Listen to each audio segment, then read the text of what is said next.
প্রশ্নফাঁস ও শিক্ষামন্ত্রীর পদত্যাগ দাবিতে ককরোচ জনতা পার্টির বিক্ষোভে যখন টালমাটাল ভারতের দিল্লি, তখন নিজ থেকেই দুইবার পদত্যাগের প্রস্তাব দেন ধর্মেন্দ্র প্রধান। ইন্ডিয়া টুডের প্রতিবেদনে উঠে এসেছে এমন তথ্য। তবে সেই উত্তপ্ত পরিস্থিতির মধ্যেও তাকে দায়িত্বে রাখে মোদি প্রশাসন।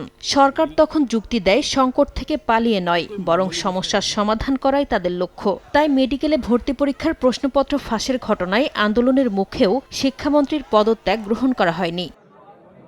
কিন্তু পরিস্থিতি বদলে যায় দ্বিতীয় দফার রাজনৈতিক আলোচনার পর। নতুন করে বৃহৎ কর্মসূচির হুঁশিয়ারি, পুলিশের ধরপাকড়ে আন্দোলনকারীদের আহত ও আটক হওয়ার ঘটনা এবং দেশজুড়ে বিক্ষোভ আরও ছড়িয়ে পড়ার আশঙ্কা সরকারকে নতুন করে ভাবতে বাধ্য করে। সে সময় নিরাপত্তা সংস্থার রিপোর্টেও পরিস্থিতি আরও জটিল হওয়ার ইঙ্গিত উঠে আসে। AKS অর্জন করল গিনেস ওয়ার্ল্ড রেকর্ডস। AKS সরকারি সূত্র বলছে, সামাজিক যোগাযোগ মাধ্যমে আন্দোলন ঘিরে ব্যাপক প্রচারণা, বিদেশ থেকে পরিচালিত কিছু অ্যাকাউন্টের সক্রিয়তা এবং আইনশৃঙ্খলা পরিস্থিতির অবনতির আশঙ্কাও সরকারের সিদ্ধান্তে প্রভাব ফেলেছে। এমনকি মিথ্যা তথ্য ছড়ানোর অভিযোগে 4 শতাধিক অ্যাকাউন্ট ব্লক করার কথাও জানানো হয়। একই সময়ে রাজধানীতে বিক্ষোভ ঘিরে অপরাধমূলক কর্মকাণ্ডে জড়িত সন্দেহভাজনদের উপস্থিতির তথ্য সামনে আসে।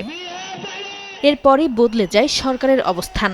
আন্দোলনের উত্তাপ কমানো এবং পরিস্থিতি আরও জটিল হওয়ার আশঙ্কা এড়াতে শেষ পর্যন্ত ধর্মেন্দ্র প্রধানের পদত্যাগপত্র গ্রহণ করা হয়। এতে রাজনৈতিক মহলে প্রশ্ন উঠেছে, শিক্ষা খাতের সংকটের দায় কি একাই নিলেন ধর্মেন্দ্র প্রধান, নাকি বড় কোনো রাজনৈতিক লক্ষ্য অর্জনের জন্য শেষ পর্যন্ত তাকেই বলির পাঠা বানালো মোদি সরকার?